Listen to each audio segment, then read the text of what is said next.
Hello बच्चों। अभी question में लिखा गया है ball of mass 0.2 kg is at rest on the vertical post of height 5 metre. मतलब ये जो हाइट हम लोगों को दी गई है this one is 5 metres. Clear. A bullet of mass 0.01 kg is traveling with velocity v in horizontal direction, hits the center of the bullet. After the collision, the ball and bullet travels independently. The ball hits the ground at a distance 20 meter and bullet hits at a distance 100 meter from the foot of the post.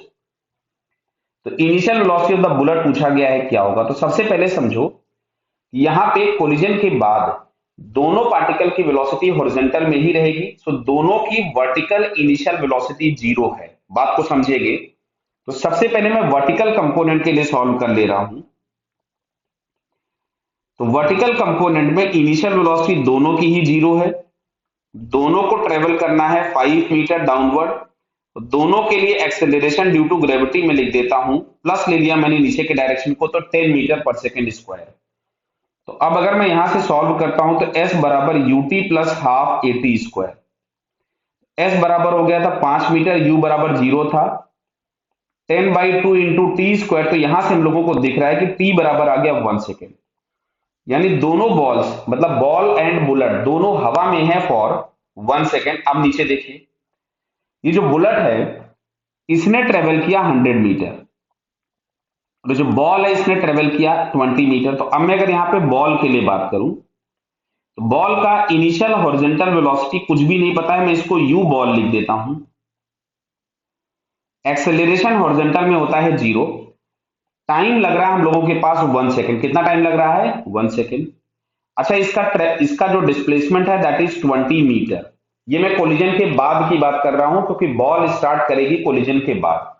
तो simple अगर हम लोग यहां से लिखेंगे तो s is equal to UT plus half AT square, तो zero हो गया। यहां से आ गया velocity of the ball into T, और टी बराबर था 1। तो कोलिजन के बाद जो बॉल की वेलोसिटी आई that is 20 metre per second. अच्छा, कोलिजन के बाद हम बुलेट की वेलोसिटी फाइंड करते हैं।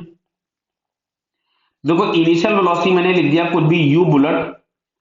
एक्सेलरेशन अगेन हॉरिजॉन्टल में जीरो है। अच्छा, इसका डिस्प्लेसमेंट हुआ है 100 मीटर्स। टाइम वापस से लगा है 1 सेकेंड। तो फिर से हम देखेंगे तो यहां से मिलेगा s बराबर UT plus half AT square बराबर जीरो। तो वेलोसिटी ऑफ द बुलेट अगर हम लोग फाइंड करेंगे तो ये हम लोगों के पास आ रहा है 100 मीटर पर सेकेंड। ये आफ्टर कोलिजन दोनों की वेलोसिटीज आ गई। क्लियर है? अब सुनो इधर।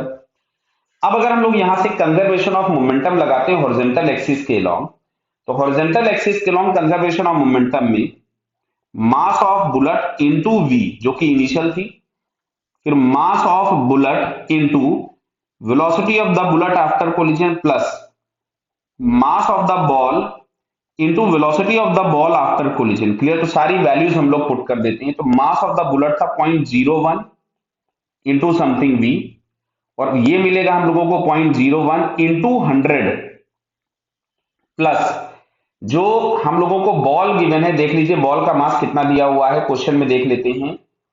ये दिया है 0.02 केजी बराबर।